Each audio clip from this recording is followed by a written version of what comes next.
Ողջույն, այսօր ուզում եմ խոսել, թե ինչպես եմ ես խնամում իմ գելլաքի տարաները։ Սկսենք պահպանման ժամկետից։ Թե լաքերը, թե գելլաքերը պետք է պահպանել սենյակային ջերմաստիճանում։ Շատ բարձր եւ շատ ցածր ջերմաստիճանը վնասում է բանաձևին։ Եթե ձեր աշխատասենյակը տեղակայված է այնպիսի հատվածում, որ պատուհաններից ճառագայթները ընկնում են գելլաքերի կամ լաքերի սրբակների վրա, ապա կատարեք տեղափոխություն կամ գելլաքերը պահպանեք պահարանների մեջ։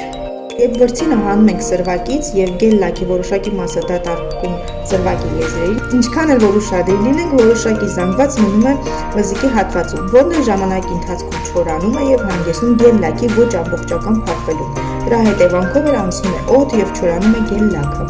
Այս խնդրից խուսափելու համար յուրաքանչյուր օգտագործումից հետո մաքրեք սրվակի եզրերը Sennheiser Selection եւ անմազ անձառոցիկով։